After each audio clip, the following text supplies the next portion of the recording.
Magandang gabi po sa inyong lahat. Salamat sa Panginoon, bagamat ang ulan po ay paiba-iba, malalakas, hihina. Mahalaga tayo pong lahat ay nandito para po sambahin ang ating Panginoon. Amen. Sige po, tayong lahat ay yumuko at tayo po ay manalangin. Ama naming Diyos, salamat po muli sa pagkakataong ito na kami ay mag-aaral, makikinig ng iyong salita. Kaya't payagan mo po, Panginoon, na ikaw ay mangusap sa amin. Alisin mo ang anumang hadlang sa aming puso at espiritu upang hindi namin malayang matanggap ang nais mong sabihin. And Lord, we ask, O God, na increase mong muli ang aming pananampalataya. Increase mong muli, Panginoon, ang aming paglilingkod sa iyo. At lalabas po kami sa lugar na ito na kaming lahat ay iyong kinausap. Sa pangalan ng Panginoong Hesus. Amen and amen. Okay na po. Okay na. Sige, tayo po lahat ay makakaupo. Bago tayo dumako sa Word of God, gusto ko lang pong i-announce na magkakaroon po tayo ng meeting sa Friday sa lahat po ng ating mga leaders, no, at 7 o'clock p.m. Dahil may mga bagay po tayong pag-uusapang mahalaga para po sa patuloy na paglago at patuloy na ginagawa ng Diyos sa ating pong church. Amen? Mayroon po tayong goal na may goal po tayo na mapaganda natin ang gusto yung ating pang church. No? Gusto po natin mabago yung style ng ating stage. Gusto po natin na maayos pa natin yung sound system natin, no? At kung maaari ay maitaas po natin itong bandang stage na kisame para po mas maganda pag mas mataaso kasi yung stage natin. No? So isama niyo po sa panalangin dahil hindi po biro ang halaga ng lahat ng yan. May nagtatanong kung paano kung tayo biglang paalisin ulit dito. The good news po ay nakausap na po natin ang may-ari nitong building and they are assuring us na at least 3 to 5 years ay sa atin po itong lugar na ito. Until such time, na bigyan na tayo ng Diyos ng sarili nating lupa. Amen po? Praise God. Sige, dako po tayo sa Word of God. Handa na ba kayo makinig at mag-aral muli? Amen. Deuteronomy chapter 11 verse 13. Deuteronomy 11 verse 13. Love the Lord your God and serve Him with all your heart. Sabi po rito, bagamat naayos pa yung ating media, love the Lord your God and serve Him with all your heart. Ang ating pag-uusapan ngayon is the calling to serve the Lord. Ang panawagang paglingkuran ang Panginoon. Sabi mo nga sa katabi mo, may tawag ka sa paglilingkod kay Lord. Na pag sinabi pong paglilingkod sa Diyos, mga kapatid, ay hindi po nangangahulugang ikaw ay isang pastor. Hindi nangangahulugang ikaw ay elder lang ng simbahan o merong titulo sa iyong pangalan na bishop, pastor, missionary, evangelist, bago ka maging lingkod ng Diyos. Ang katotohanan, tayo man po ay pangkaraniwang manggagawa ng pangkaraniwang membro ng simbahan ay pwede nating paglingkuran ang ating Diyos na buhay. Balikan natin yung ating talata, Deuteronomy 11 verse 13. Sabay-sabay nga natin basahin, 1, 2, 3, go. Love the Lord your God and serve Him with all your heart. Ang katotohanan, mga kapatid, ayon na rin sa talatang ito, kung mahal natin ang ating Panginoong Diyos, ang kasunod noon ay paglilingkuran natin siya ng buong puso. So yung love na binibigay natin sa Diyos o tinanggap muna natin sa Diyos at na ibibigay natin sa Kanya ay magre-resulta ng paglilingkod. Walang nagmahal sa Diyos ng totoo na hindi naglingkod sa Kanya.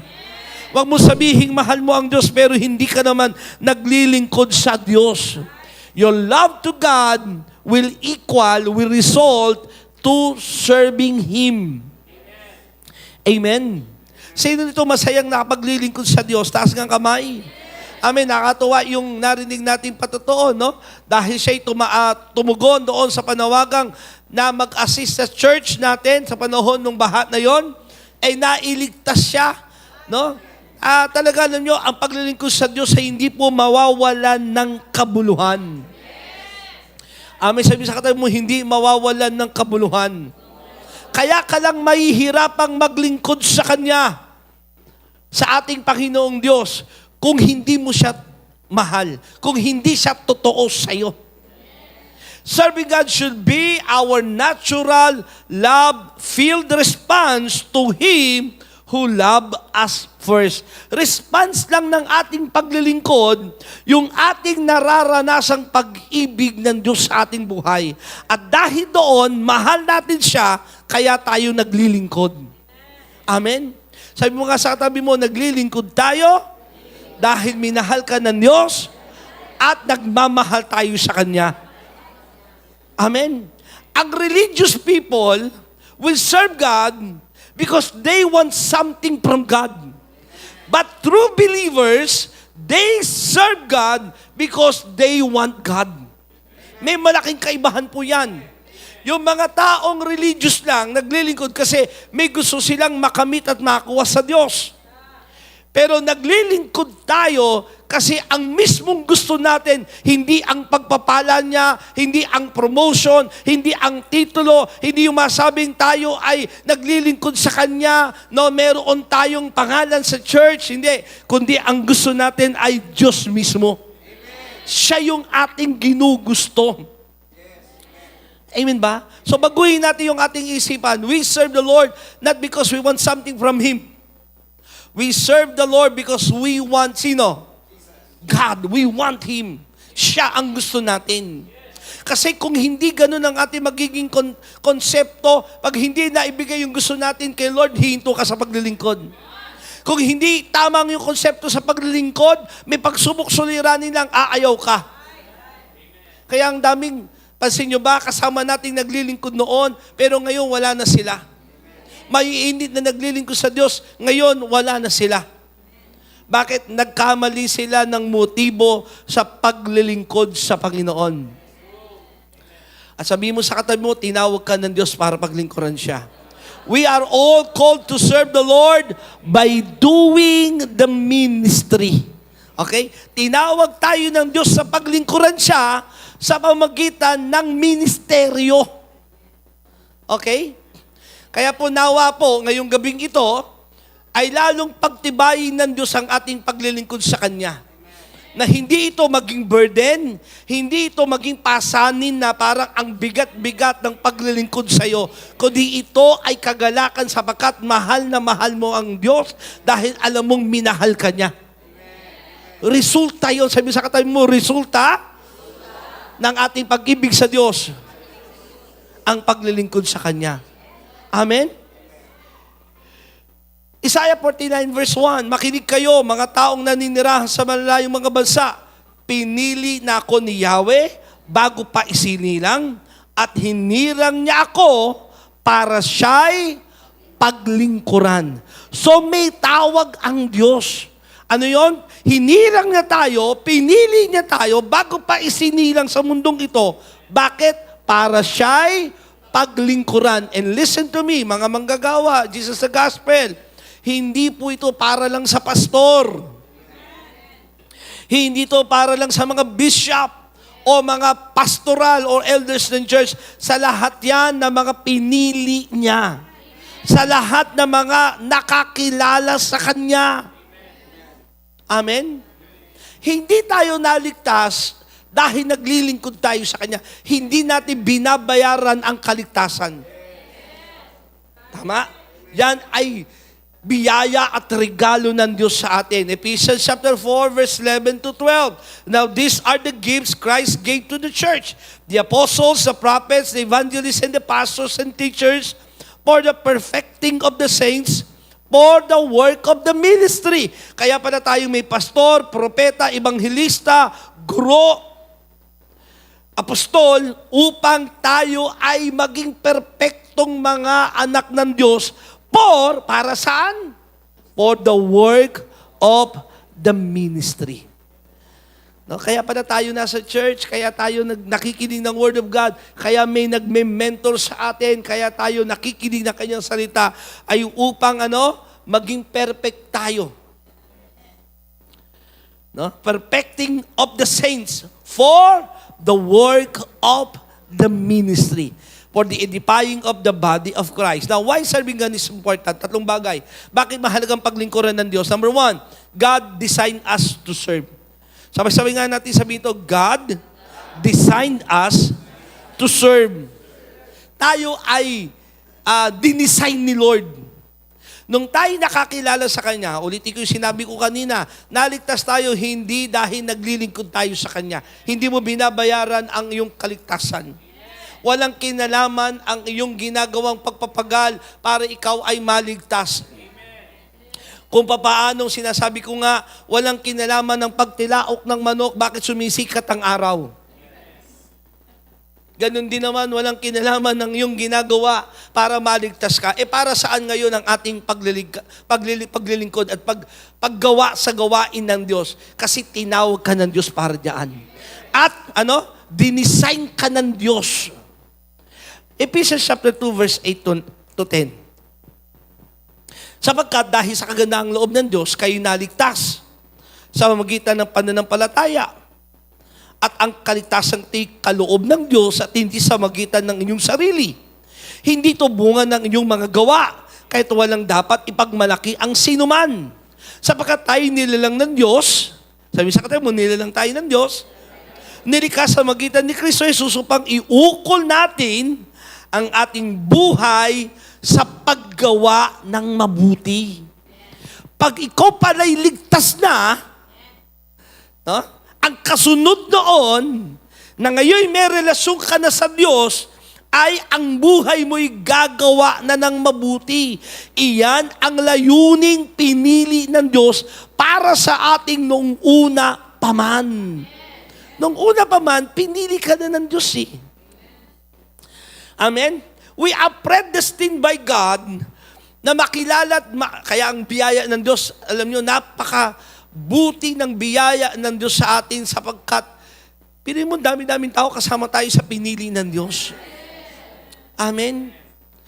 Kaya lang nabubulaga ng mga tao na hindi nila makilala ang Diyos sapagkat hindi talaga, nung unang-una pa lamang, hindi talaga sila sa Diyos.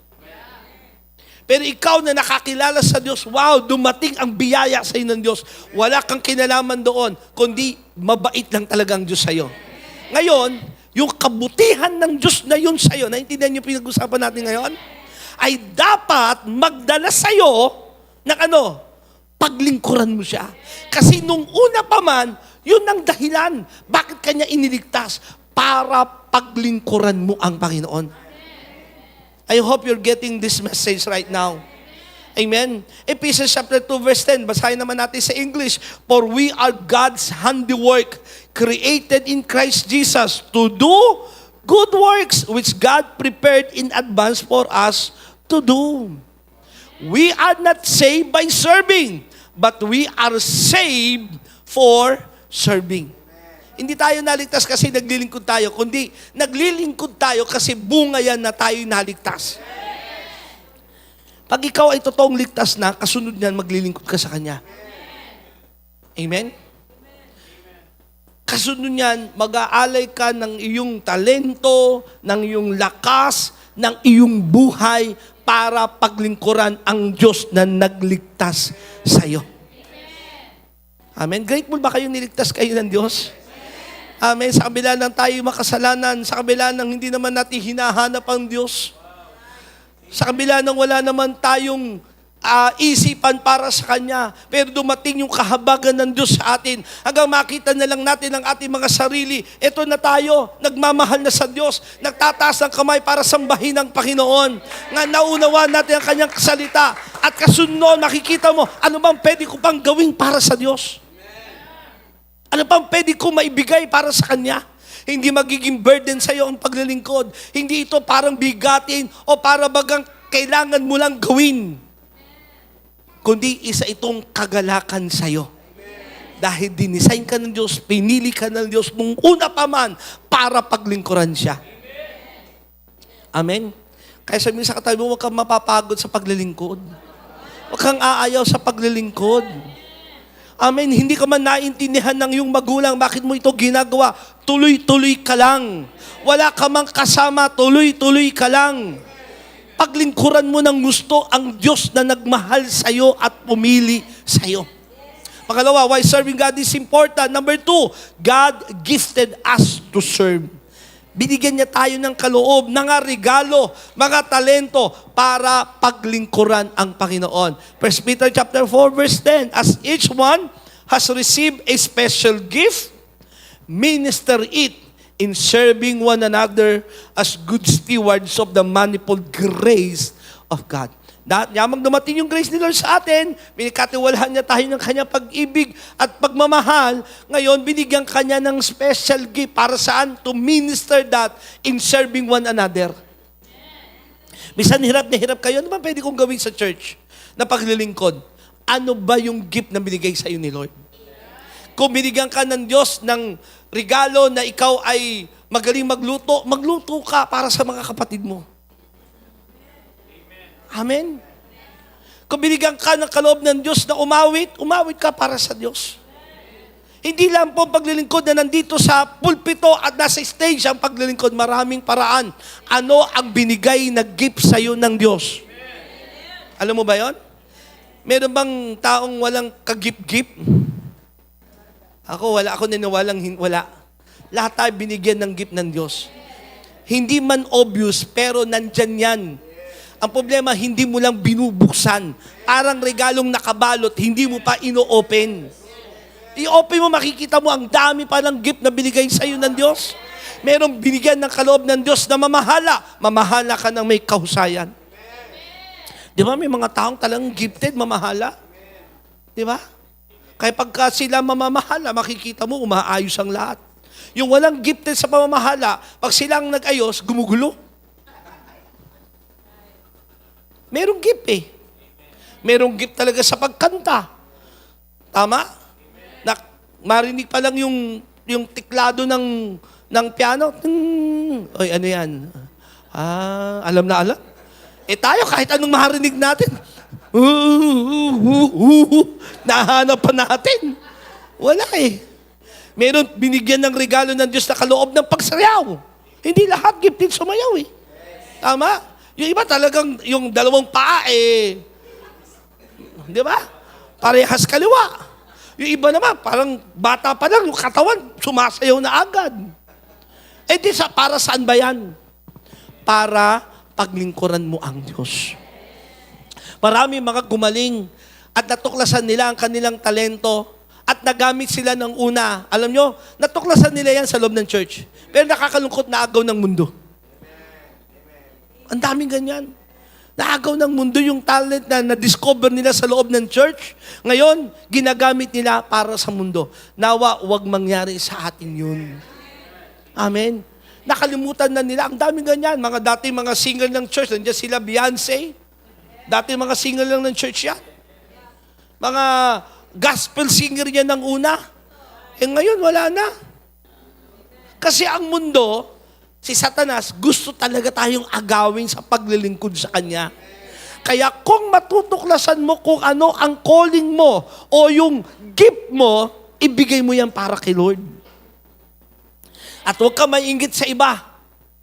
Ba't siya parang daming talent, ang daming gift, ang galing ng sumayaw, ang galing pang kumanta. No? Minsan, may inggit ka sa iba. Pag nakikita mo, parang kompleto, ricados ang giftings niya.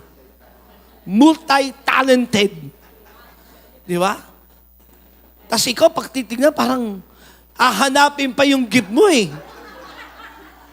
Parang kailangan gamitan ka pa ng microscope para malaman ano ba yung gifting mo. Pero ako naniniwala, meron eh. Minsan, hindi man highlighted yung giftings na meron ka, tulad ng ibang nasa entablado, pero meron ka magagamit. Yung palang iba, gifted mag-encourage. No? O, meron gifted mag-encourage. Pag nakausap mo, kinakamayan ka pa lang, parang na-encourage agad ako. Di ba? No? May gift of encouragement. Ngiti pa lang niya, parang, wow. puting-puti ang ngipin. Nakaka-encourage. Meron naman gifted mag-pray. O, may mga nanay tayo. No, hindi man sila nasa harapan, pero gifted mag-pray. Kasi tulog na yung mga kasama niya sa prayer. Ikaw siya, pray pa rin siya. No? Gifted. Mga kasama niya nagpe-pray, pray warrior, tulog na lahat. Siya, nagpe-pray pa rin siya. Gift niya yun eh. At wag natin maliliit yung, maliitin yun. Kasi napakahalagang bahagi na yon sa loob ng simbahan. So, tuklasin mo kung ano ang gift na binigay sa iyo ng Diyos. Naalala ko noong bata kami, talaga sinubukan ko maging kasama sa worship team. Kasi siyempre, nandiyan na sila Ate Menmen, si Melan, bata pa lang din, nasa worship team na. Sinubukan ko rin, alam niyo ba yun? Ha? Sinubukan ko, nag-drums din ako. Oo, nag-drums din ako. Kaya tuwing makakamali ako noon, sa practice pa lang, nagagalit sila sa akin. Nahihinto yung practice. Bandang uli, umayaw ako eh. Nag-try din ako mag-bass. So wala. Alam niyo yun, talagang sila, pakikinggan pa lang, alam na kung anong chords eh. Ako, kailangan babasahin ko yung chords. Wala talaga yung tenga ko doon sa pagkanta, pagtugtog. Wala. Hanggang sa nakita ko, parang wala nang pag-asa ako sa music team ah. Hinanap ko. Natuklasan ko naman sa pagsayaw. Yun yung naging ko nun. Naging heart ko nun, pagsayaw. Wala eh. Hindi ako kahit anong gawin ko sa music, wala eh. Di sumayaw naman ako. Kami mga unang dancer ng church na praise and worship. No? Unang muna sa dance lang kami sa church eh. Ng praise and worship, doon sa Olivares. No? Binubuo pa lang yung noon. May leader kami noon, si Ate Chat, si Sister Chat noon. No?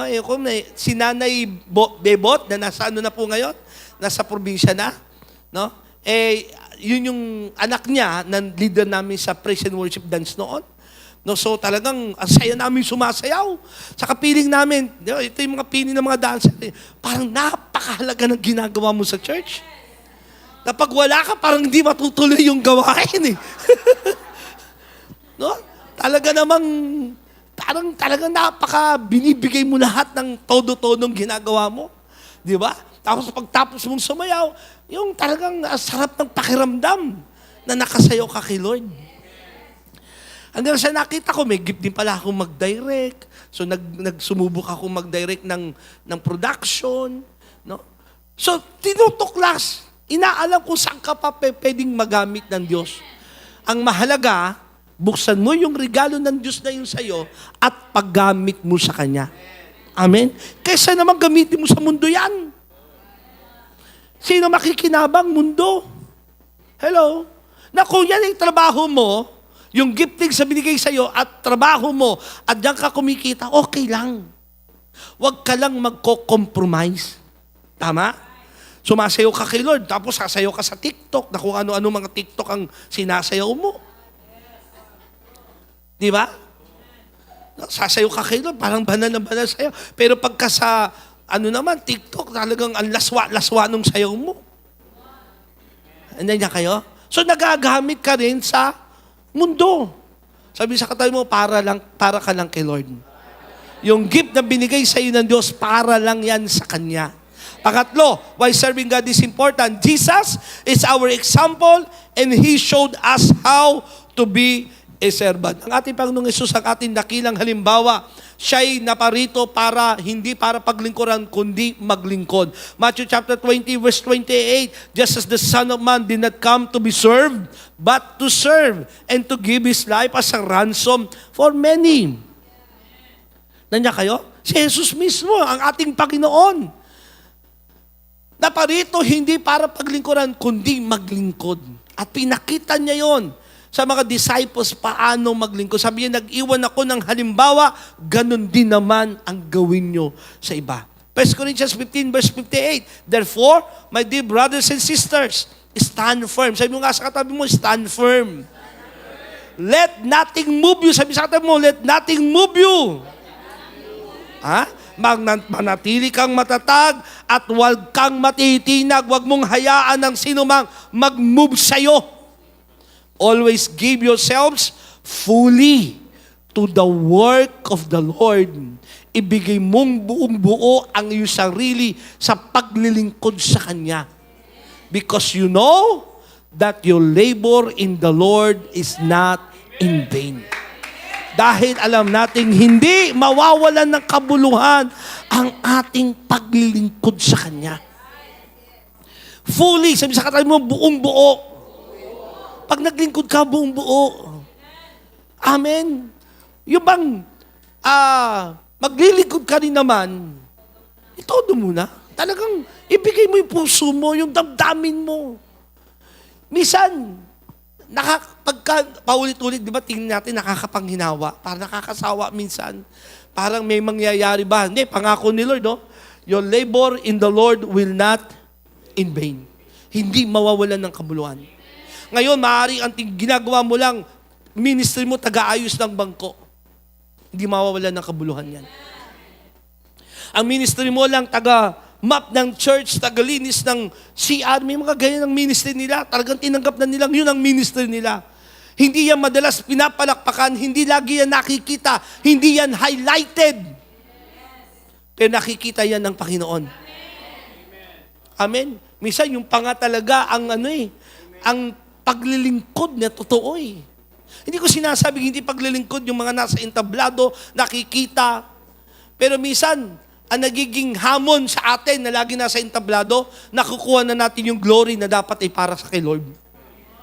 Kaya alam niyo po, sabi rin ng Bible, mismo ng ating Panginoong Yesus, Matthew chapter 6, verse 1 to 4, beware of practicing your righteousness before other people in order to be seen by them. Mag-ingat kayo ng inyong pagpapractice, yung pag-apply nyo ng katwiran, kabanalan sa harap ng mga tao na nakikita nila. For then you will have no reward from your Father who is in heaven. Tinanggap mo na eh. Pinalakpakan ka, galing ng ginawa mo. Hinangaan ka, tinanggap mo na ang iyong gantimpala. Thus, when you gave to the needy, sound no trumpet before you, as the hypocrites do in the synagogues and in the streets, that they may be praised by others. Pati yung pagbibigay. Truly, I say to you, they have received their reward. But when you give to the needy, do not let your left hand know what your right hand is doing, so that your serving may be in secret. And your Father who sees in secret will reward you. Amen. Alam niyo po, may mas malalim na paglilingkod na pwede natin gawin. Marami sa inyo for 20 years, 10 years, 15 years naglilingkod na kayo, pero may mas malalim na paglilingkod na pwede natin gawin. Alam niyo kano yung mas malalim na paglilingkod? Deeper service, serving in secret. Yung walang nakakalam. Yung ikaw yung gumawa pero walang nakakita. No? Na hindi mo ito ginawa ng para lang hangaan ka. At yun ang gustong-gusto ng ating Panginoon. Matthew chapter 6 verse 4. Give in secret and your Father who sees in secret will reward you. Verse 6, Matthew 6 verse 6, pray in secret and your Father who sees in secret will reward you. Fast in secret, pati fasting, pagbibigay, panalangin, do in secret and your Father who sees in secret will reward you. Why? Anong gustong ipunto ni Jesus dito? Jesus is addressing the issue of authenticity and motives. Kasi ang gustong tignan ng Diyos sa ating paglilingkod, motibo. Minsan natuklasan mo na yung gift mo, alam mo nang may gift ka. Ngayon, nakita mo, pwede yata ako dyan Gusto ko maging bahagi ng worship team At ngayon, mag-a-apply ka. Siyempre, welcome ka naman. Wala naman tayo hindi wini-welcome Pero ano ba yung motibo mo? Gusto mo talagang paglingkuran si Lord o gusto mo lang ma-expose yung gift mo? Amen? Yung iba gustong-gusto yung mga ganon, mabahagi doon sa worship team, pakita yung kanilang talento. Pero utusan mo, Brad, mayroon palang baha doon sa gilid, pwede bang linisin mo muna yan? Uy, ba't ako yan? Hindi ko trabaho yan Hawak lang ko ng mic, hoy. Wow. Hello. Para baga mas maliit yung tungkulin o trabaho ng ganon kaysa yung nasa harapan. Ang katotohanan, tingin kayo lahat sa akin mga kapatid, ang gantimpala at ang reward ng Diyos o ang promotion ng Diyos wala sa posisyon. Nasa katapatan. Maliit man ang yung ginagampanan pero tapat ka, doon ka gagantimpalaan ng Diyos. At isang araw, yung mga maliliit na may ginagampanan pero tapat at buong pusong ginagawa kay Lord. Listen to this. Kaya ng Diyos hawiin ang lahat ng hadlang sa buhay mo para ilagay ka sa kung saan gusto ng Diyos para sa iyo. Magugulat ka kung sino yung naglilingkod lang ng sikreto, gawa ng gawa lang, wala nakakakita, pero yung puso para kay Lord, kaya ng Diyos yung mga nauna pa sa iyo, mahihigitan mo pa. Kaya may pangako ang Diyos eh. Sinabi niya, may sinabi sa kanya salita, may nauhuling, nauna, at may nauunang nahuhuli. Anong pinakaano dyan? Yung puso. Kaya sabi ni Bishop Boy Ramos, sa paglilingkod, puso ang puhunan. Sabi mo sa katabi mo, sa paglilingkod, puso ang puhunan. Hindi po yung talento mo yung puhunan. Hello? Hindi yung galing mo ang puhunan. Salamat kung may talent ka, nagagamit ka kay Lord. Pero alam niyo po ba, posibleng nagagamit ka dahil talented ka, pero walang reward sa langit yung ginagawa mo. Hey! Hi! Tama? Kaya sayang naman, naglilingkod na lang din naman tayo. Bakit masusunog pa yung ating mga ginawa? Kasi darating ang time, lahat ng ating ginawa ay ipaparaan sa apoy. Kung yan ba ay yari sa kahoy, sa hay, sa dayami, o yan ba'y ginto na dalisay? Kasi ang daling gumawa eh. Lalo, pabayaran ka. Lalo, ikaw ay papalakpakan, hahangaan sa iyong ginagawa. May love gift. Hello? Ang gusto ng Diyos, sabi mo sa katabi mo ulit, puso. Balik tayo doon sa ganung basic at tamang diwa ng paglilingkod. Amen. Ang puhunan ay puso. God doesn't want sacrifices. He wants our hearts. Kahit anong sakripisyo mo, lahat ng practices nandyan ka, tinawid mo yung baha para makarating ka doon sa practice. Nakita naman ng Diyos talaga yan pero ano nakikita ng Diyos? Yung puso. Kaya pala, talagang lahat gagawin mo, tatawin mo ang lahat, kasi sa practice, nandun yung crush mo. Diba? Ano bang motibo mo? Kaya pala masigasig kang maglingkod kasi may nililigawan ka sa church.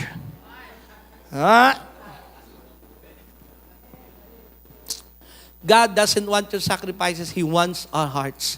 Hosea chapter 6 verse 6, I want you to show love, not offer sacrifices. I want you to know me more than I want burnt offering, O God.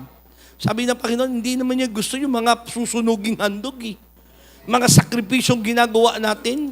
Para nung unang panahon, dala-dala sila ng mga kambing, ng mga tupa, dala-dala mula sa malalayo. Dadalhin nila sa Jerusalem para ihandog sa dambana ng Diyos. Pero sa kanila, ritual lang yun. Sabi ng Diyos, kala niyo ba matutuwa ako dyan? Minsan pa nga, ginagawa pa noong unang panahon na sinabi rin ng Book of Amos, pipiliin nyo pa kung sino may sakit Kung sino mahina at yun ang dadalhin yung handog para lang masabing naghandog kayo. Pero alam ng Diyos yung ating puso. Ganon din sa paglilingkod. Hello? Pagod na pagod ka, ginawa mo ang lahat, pero yung puso mo pala, nagyayabang. Hello? Ngayon, sino ngayon makakaalam yan? Ang Diyos sa puso mo. Sinusuri yan ng Panginoon. Ang mahalaga, pasuri ka. Ano sabi ni David? Lord, search my heart and know my thoughts. Lord, suriin mo ang puso ko. Malaman ko po ano ba yung laman ng puso at isipan ko. Pasuri mo kay Lord. Kasi sayang eh. Ang daming gumagawa. Trabaho ng trabaho. Pagod na pagod sa ministry. Pero yung puso pala, naghahanap ng palakpak. Di ba may ganyan? Gagawin ng lahat. Tapos para ano? Magkaroon ng posisyon. Maitalaga na. Diba? May ganyan talaga. Titulo pa lang gusto. Posisyon pa lang ang hinahanap. At nung hindi maitalaga, hindi mailagay, wala na, nagtampo na. Ayaw na. Malalaman mong puso ng tao, tingay na sa akin, sa paglilingkod, yung pag nailagay ka, na pagkatiwalaan ka, tapos inalis sa'yo, kamusta na puso mo? Diyan malalaman, posisyon ba lang talagang gusto mo? O paglilingkod talagang gusto mo? Marami ang magpe-fail sa bagay na yan. Hello? Kaya kailangan yung puso eh. Napakahalaga. Psalms 51 verse 16 to 17. You do not desire a sacrifice, so I will offer one. You do not want a burnt offering. The sacrifice you desire is a broken spirit, yung mababang puso't spirito. Hindi yung nagmamalaki. Pag wala ako dyan, sige, tingnan ko lang. Kung may mangyayari dyan sa kantahan nyo. Tignan ko lang kung wala ako dyan, aayos ba yung sound system na yan? Huh? Hello? Hindi sa lahat yun. I'm not saying only worship. Kaya lang yung kasi lagi nakikita natin eh. Di ba? Sa lahat ng bagay. Laging ang tingin natin, tayo ang pinakamahalaga. Kaya alam nyo po, listen to me. Turuan natin ang ating sarili. Pati sarili ko, tinuturuan ko yan. Sa ganito, hindi ka entitled sa anumang bagay. Mga manggagawa ng Diyos, anuman ang narating natin o naibigay na pagkatiwala ng Diyos sa atin, hindi tayo entitled sa anumang bagay. Kung hindi man nila ibigay yung bagay na ini-expect mo, okay lang. Hello? Hindi yung nailagay ka lang sa posisyon. Bless. Ba't di ka nagbe-bless sa akin? Pastor din ako, ha? Wow. Entitled. Pag dumating, kailangan red carpet. Upo sa harapan. Ay expose yung heart eh. Hello? At maaari tayong madaya lahat. Wala akong sinasabihin, hindi na pwedeng madaya ang sinima. Ako man, pwede rin madaya sa ganyang espiritu. Kaya laging magbantay. Laging pasuri ang ating puso. Bakit ba tayo naglilingkod? Minsan, mas masarap na lang yung wala kang titulo. Basta naglilingkod ka lang kay Lord. Mahal na mahal mo ang Panginoon. Pupunta ka sa church, wala mang gawain, magpe-pray ka, titignan mo kung anong pwede mong gawin sa loob ng simbahan. Hello? Lilinisin mo yung upuan na habang naglilinis mo, umiiyak ka, nagwo-worship ka sa Kanya. Amen? Kaysa yung entitled ka na. Hello? Bakit? Ang totoo dyan, mga kapatid, nawala yung pag-ibig sa Diyos eh. Namahal ang ministry kaysa ang Diyos. May danger yan. Yung mahal mo lang ang ministry pero hindi mo na mamahal ang Diyos. Kaya mga kabataan, minsan yan ang yan yung madaling madaya yung mahal na mahal ang ministry kasi ang saya eh. Ang saya kaya makakasama. Di ba? Talaga naman, lalo may mga crush ka dyan. No? Pag nagpa-practice kayo, nakakatinginan kayo. Inspired. Hindi ko naman inaalis sa inyo, ma-inspired kayo. Okay lang din yan. Pero kung naglilingkod ka dahil na lang dyan, hello? Pag hindi absent niya yung crush mo, wala ka na rin gana. Ba't ba wala siya ngayon? Hello? Malalaman mo yung mga naglilingkod talaga na sa mga gumawa at hindi ka nabanggit? Sasama ang loob mo? Hello? Minsan talaga papayagan ng Diyos na hindi ka mabanggit para makita mo yung puso mo. Amen? Kaya lahat ng ating ginagawa, dapat talaga umuugat sa pag-ibig sa Diyos, sa church, sa paglilingkod natin sa Kanya. 1 Corinthians 16 verse 14, let all that you do be done in love. Sa lahat ng iyong ginagawa, mahalin mo ang Diyos, mahal mo ang kapwa-tao, mahal mo ang church, mahal mo ang mga pastor. Ay nako, pag naging tama lang puso natin, nakikita naman ng Diyos yan eh. Ang Diyos ang nagpo-promote. Ang Diyos ang nagbibigay sa atin ng ano yung pwede niyang ipagkatiwala sa atin. Hindi ang tao. Tandaan nyo, hindi ang tao ang nagpo-promote ang Diyos. Pag promote ka ng tao, sandali lang yun. Sandali lang yun. Pero ang Diyos pag nag-promote, kahit na maraming mahadlang sa'yo, wala. Ipopromote, itataas ka ng Diyos. Kasi bakit? Yung puso ang mahalaga, yung ating puso sa Kanya. Colossians chapter 3 verse 23 to 24, whatever you do, work heartedly, as for the Lord and not for men, knowing that from the Lord you will receive the inheritance as your reward.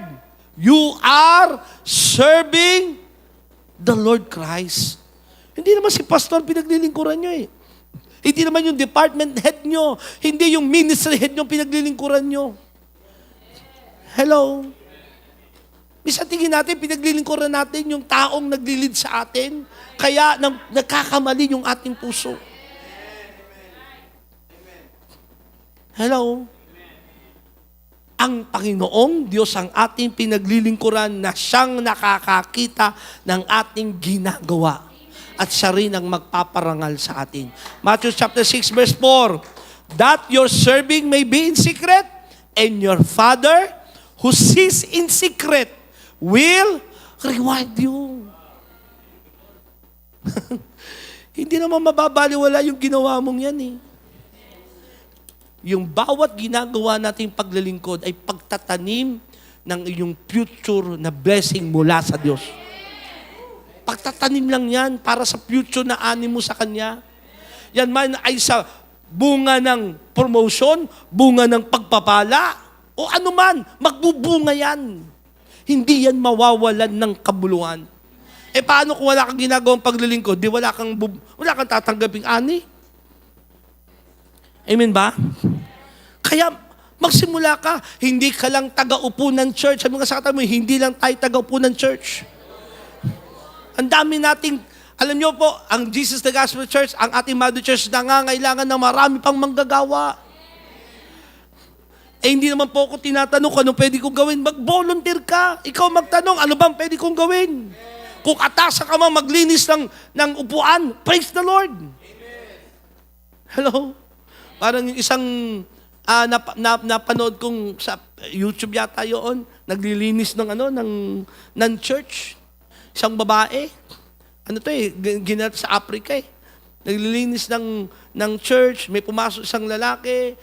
Basta nung bandang huli, nung lumabas, sumakay sa sakyan, naka-Mercedes-Benz. Manager pala at may-ari ng isang kumpanya. Pero sa loob ng church, kiss-kiss lang ng sahig ng simbahan.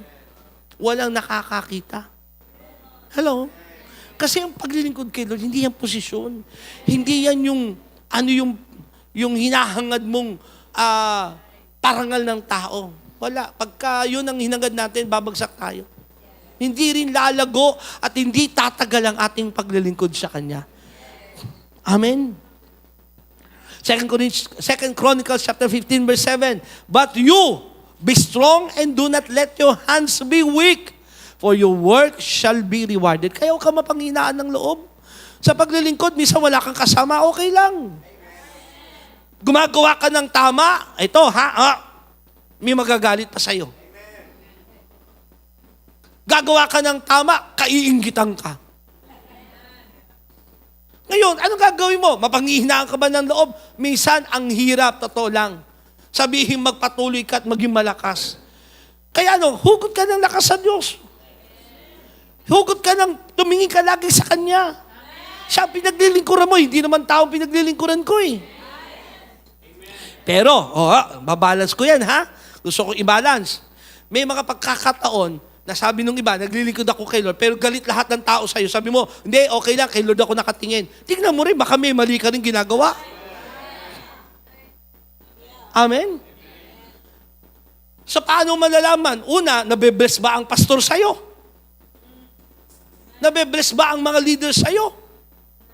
Kasi sila rin ang magiging bibig ng Diyos para sa buhay mo eh. Kung pati ang pastor sa'yo ay nakukonsume, ay may something sa'yo. Hello? Pero hindi mo pwede sabihin, hindi, basta ako kay Lord ako. Inis na sa'yo yung ibang tao. Now, sa kabilang banda, kung may naiinis sa'yo, pero alam gumagawa ka ng tama, at magko-confirm ang mga leaders at ang banal na Espiritu sa'yo, sige lang anak, tuloy mo lang yan. Idiretso mo lang. Gumawa ka lang. Kahit minsan, kaingitan ka, pagwikaan ka ng kung ano-ano, tapunan ka ng kung ano-ano, okay lang. Sabi saktan mo, okay lang. Kasi, ang Diyos naman ang mag-reward sa'yo. 1 Corinthians chapter 3, verse 14. If anyone's work which he has built on it endures, he will receive a reward. Pag pinaraan sa apoy ang iyong paglilingkod at nanatili ito. Ano yan? Dumating man ang bagyo ng buhay, dumating man wala kang pera. Hello? Wala kang pamasahe pero lalakad ka, makarating ka lang ng church. Alam ko may mga ganyan, di ba? Gutom na gutom ka na, no? Pero kailangan ka pa rin maglingkod. Nasa loob ka ng simbahan. Huwag niyong ibababa yung level ng paglilingkod natin. Ang kinagisnan kong JTG na paglilingkod, sakripisyo talaga. Huwag niyong ibababa yung level ng paglilingkod na dahil may mga dahilan tayo na kung ano-ano. Hello? Ngayon, nakikinig kayo? Sa mga gumagampan ng paglilingkod sa kabila ng may sakripisyo silang ibinibigay, nakikita yan ng Diyos. Pero yung sige-sige lang sa paglilingkod at ang daming dahilan, kaysa may lalabahan, kaysa napagod, kaysa merong assignment, merong thesis, marami rin namang nag-thesis. Marami rin namang nag-aral, nakapagtapos pero naglilingkod. Doon mga makikita yung sacrifice eh. Marami rin naman nagtrabaho. Na-promote pa nga sa trabaho pero hindi napabayaan ang paglilingkod. Hello? Hindi mo yung binababa mo yung level ng paglilingkod mo dahil sa yung may something sa puso mo. Naintindihan nyo ba? Amen? Hebrews chapter 12, verse 28. Therefore, since we receive a kingdom which cannot be shaken, let us show gratitude. Yamang tumanggap kayo ng kariyang hindi matitinag. Ipakita nyo ang inyong pagpapasalamat by which we may offer to God an acceptable service with reverence and awe. Yung paglilingkod na talaga kasi alam mo, tinanggap mo ay kabutihan ng Diyos, biyaya niya, at ang kahariang ating pinaglilingkuran, hindi matitinag ano man ang mangyari, lilipas ang lahat ng bagay, pero yung kahariang yo'y mananatili. Hello? Amen ba? Kaya naman, paglingkuran nyo ang Diyos na karapat-dapat na may paggalang. Minsan yung paglilingkod na pag wala ng paggalang, nakakabastos na kay Lord eh. Tama? Paano yung pastor? Huwag kayo magagalit, ha? Nasasabi lang naman ako ng totoo. O di, pupunta ka ng church. Yung suot mo, pang party. Hindi pang church. Ano ba, parang gusto mong mangakit. Mahaba nga. Bistida, pero yung cut naman hanggang dito.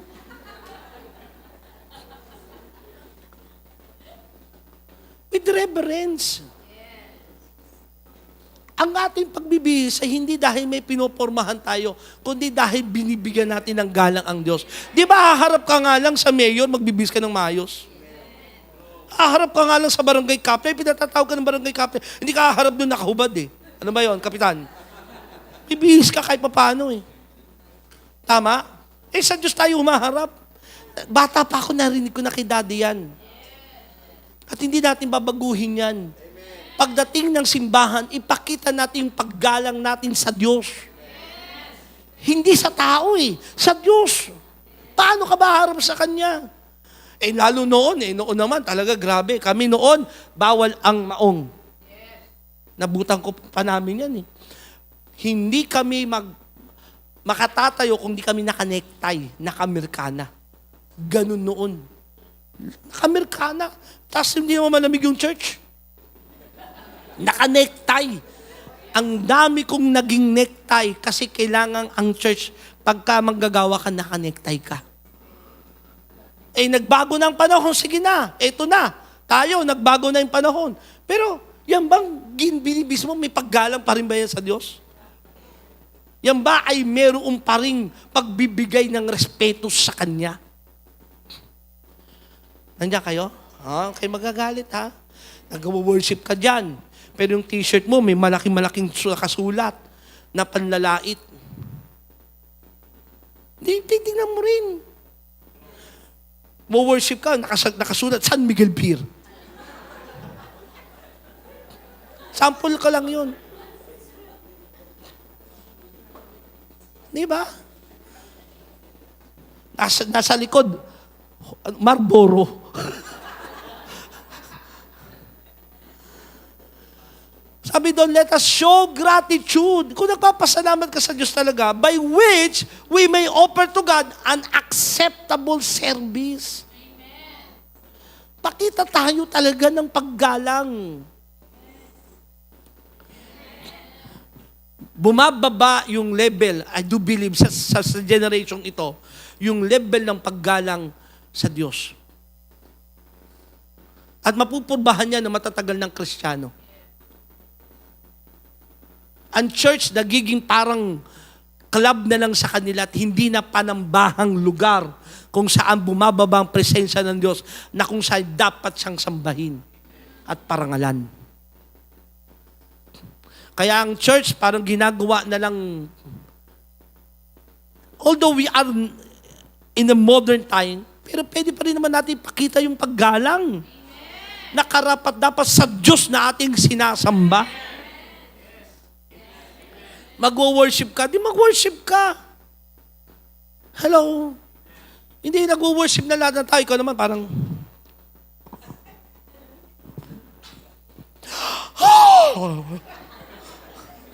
naantok ka. Amen? Tapos dahil walang naninita, walang nagsasalita, akala nyo okay lang yung ginagawa nyo. Kasi kami noon, sabihin ko sa'yo, kukurutin ka sa tagiliran, makakarinig ka sa meeting, bandang uli, pag ayaw mo, di ka. I'm not saying na ganun pa rin yung sistema. May pagbabago eh. Pero let us show gratitude. That's my point. Pakita tayo ng paggalang. Yung pagiging gratitude na nagpapasalamat ka sa ginawa ng Diyos sa'yo, na nag-o-offer ka ng service kay Lord na may reverence. May paggalang. Amen? Hindi yung nagmamalaki.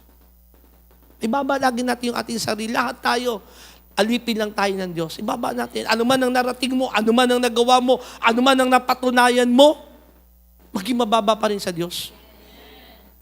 Amen. Kasi yun ang itinataas ng Diyos. Luke chapter 17 verse 10. So you also, when you have done everything you were told to do, ikaw pagkatapos mong gampanan ng lahat ng bagay na iniuutos sa'yo, you should always say pa rin, should say, we are unworthy servant. We have only done our duty. Sasabihin mo pa rin, ako'y walang kabuluhang alipin. Ginagampanan ko lang yung tungkuling ibinigay sa akin ng Panginoon. Yung pagiging mababang puso sa Diyos, napakahalaga sa paglilingkod. Kasi kung hindi, kakainin ka ng sistema, ng paghahangad ng kapangyarihan, paghahangad ng posisyon, ng palakpakan, bandang uli, entitlement ang hihingin mo. Entitled ka na sa dapat ginaganito ka, dapat ganito. Mangyayari, wala, sunog lahat ng ating paglilingkod. Sayang. Nagpagal na rin naman tayo. Nandito na rin naman tayo sa paglilingkod. Ayusin natin. Amen. Sasabihin pa rin natin, ako'y walang kabuluhang alipin. Ginagawa ko lang yung tungkuling para sa Panginoon. Alam niyo, yan ang masarap Pag ganun yung puso mo, hindi magkakamali ang Diyos. Kailanman hindi magkakamali ang Diyos. Ang tinatas at ang pinupurmot ng Diyos yung mababang puso. Pero laging may pinagmamalaki, at ang pagtaas ng Diyos, listen, huwag tayong magkakamali sa ganitong bagay din Hindi yan pera lang, hindi lang yan kayamanan, hindi lang yan titulo, kasi nabibili yung titulo ngayon Nababayaran nga ngayon Hindi yun. Yung alam mo sa iyong sarili, yung pagsama ng Diyos sa iyo, yung anointing kumikilos sa buhay mo, yung relasyon mo sa Diyos. Amen? Tayo magkakamali. Hindi yung promotion lang, yung binigyan ka lang ng titulo, ang dami mo ng plake. Hindi yun Nabibili yun May politika tayo sa mundo You can play politics through that. Hello? Maging mabait ka lang Makisama ka lang ng gusto, pero may motive ka. Banuli, pararangalan ka Yun ba yun? Yun ba yun? Pagtapos mong parangalan, ano? Hello? Search our heart. Alam mo yung pinakamahalaga pa rin sa paglilingkod na dito ako magtatapos. Yung pagiging passionate natin kay Kristo. Kaya ka naglilingkod, hindi dahil sa anumang bagay. Sabi kanina, resulta lang ng paglilingkod natin dahil naranasan natin ang biyaya ng Diyos, ang pag-ibig niya, nakilala natin siya ng lubusan, at ang resulta ng Lord, paglilingkuran kita. Now, pati sarili natin, pwede natin madaya. Pwede. Pati sarili natin.